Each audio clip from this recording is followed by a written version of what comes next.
Uh, what's today?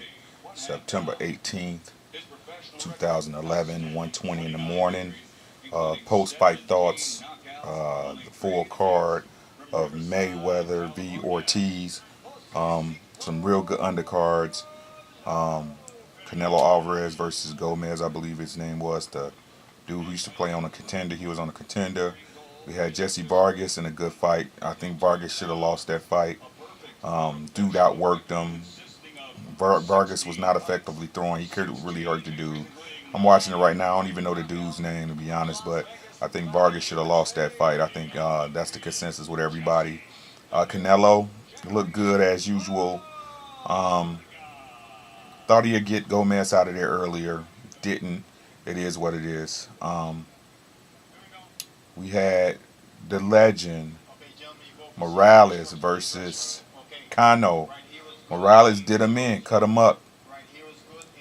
Morales still got it, y'all. Got the little shoulder roll going. You know, his little semi-Philly defense. He got that dude moving to the right and start tearing his ass up with them right hands. Easy work. But let's get to it. Y'all know what it is. Let me adjust myself. There we go. Y'all know what it is. Controversial decision, knockout. I don't know how a knockout could be controversial, but Ortiz Mayweather finished him off. 1 second left in the fourth round. Let's get into it. First round, Floyd started tapping him with right hands. Of course, Floyd's defense is always evident. There's really nothing that Ortiz can hit him with. Right? Round two. Ortiz tries a couple of flurries, gets hit consistently with right hands, and Floyd starts stepping back to try to get the check left hook going. He was jabbing and check left hooking him. Round three. Uh, Floyd again right hands.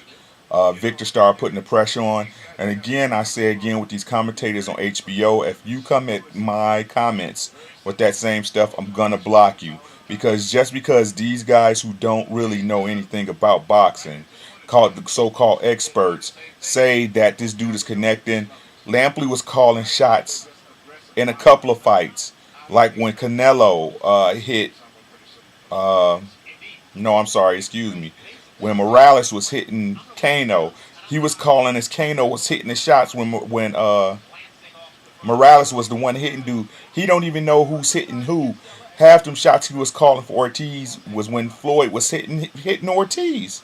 Don't listen to you. Better off just turning down the volume. If you don't know what you're watching, turn down the volume because these guys try to put their influx or their influence on the fight into your mental mind state. You can't allow them to do that. You have to watch the fight with your own fucking eyes, guys.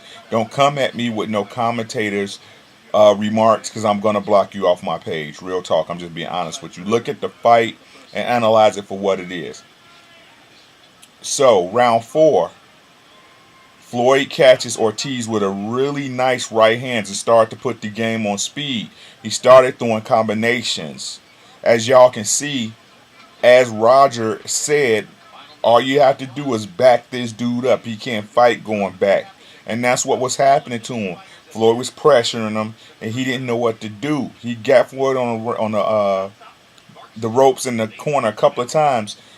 He wasn't effectively hitting him. He was tapping him. People want to say, "Oh, he had a power shot." That was negated. Watch the fight. Watch the fucking fight. I'm on Facebook. These people want to call this classless, right?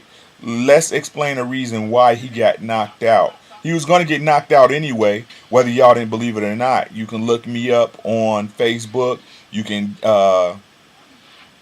check out FightHot.com radio on iTunes. I already said this dude was going to get knocked out. He has no business being in the ring with Floyd, but Golden Boy wanted to get that money out of him. He shouldn't have. He wasn't supposed to have lost to Maidana, and they wanted to get that payday from him. They had to get their investment back from this dude, and that's exactly what it was. But let's get to round four. So they're in the ring. He actually headbutted Mayweather twice in the third round. He attempted three times, but he headbutted him twice. in the fourth round. I apologize. Look at the fight again. He gets Floyd in the corner.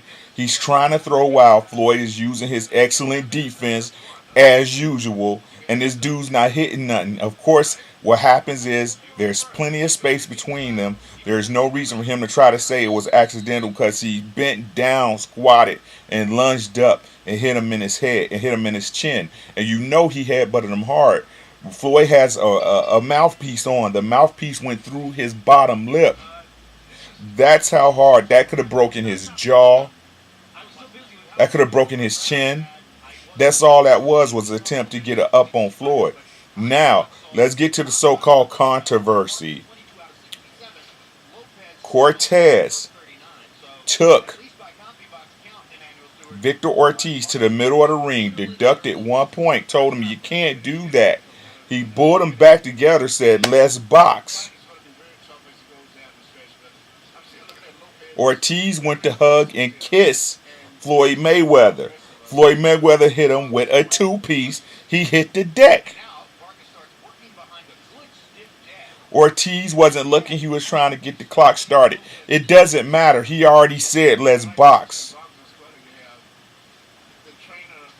That's the end of the argument. The first rule of boxing is protect yourself at all times. At all times. It doesn't matter if you're breaking and about to go to the corner. You should protect yourself at all times. He didn't do it. But let's say it's a cheap shot. I'm not saying that. Don't say that. Don't try to put words in my mouth. I'm not saying it's a cheap shot. But let's say you say it was a cheap shot. It was classless. Well, if Ortiz would have never headbutted him illegally, he'd have never been in a position that got taken advantage of. So either way, who's wrong for what happened? When I take responsibility for something, what I do is I look back in the chain of events and how I could have stopped this from happening in the first place. How could Ortiz stop this from happening? Again, he was gonna get knocked out anyway. I'm just being honest with you. I had him knocked out. I had him TKO'd or knocked out in the 9th or 10th for my predictions. He just made it happen sooner. And Larry Merchant got what he got coming to him. Oh, he shouldn't be talking to Larry Merchant like that. You expect this man, champion or no, who hears these people constantly talk foul about him, just to be able to sit and smile in y'all face like it never happens. I commend Floyd Mayweather for telling Larry Merchant go fuck himself. Everybody wants to say it, but no one has the balls to say it. That's what a man does. And how can you be a champion if you're not a man first? And that's it. Floyd Mayweather is one of the best. I just got to resign to the fact, and I'm sure he's resigned to the fact, that people that hate him, even if you call yourself so-called boxing aficionados or fans or experts, is not going to give him his love. Y'all ain't going to never give him his due, man. He took a 24-year-old boxer to one. Everybody's been flipping over this week saying, oh, I'm scared. Floyd's been training too long. It's something going on in the camp. It doesn't look good for Floyd. We think this is not, and he beat him. And stood in front of him, just like he said, man. How can y'all not respect that? If y'all don't respect that, something wrong with y'all. And I say again, if y'all come with that commentating bullshit at the bottom of my page, I'm deleting it. Real talk. Look at the fight. Shut the sound off, then get at me. This is the last days. Congratulations again, Floyd Mayweather, and to all the other fighters that won, except Jesse Vargas. I think the dude he was boxing got robbed. Jesse Vargas got outworked. But all the other fights were entertaining. It was a good card. It's the last days. 100.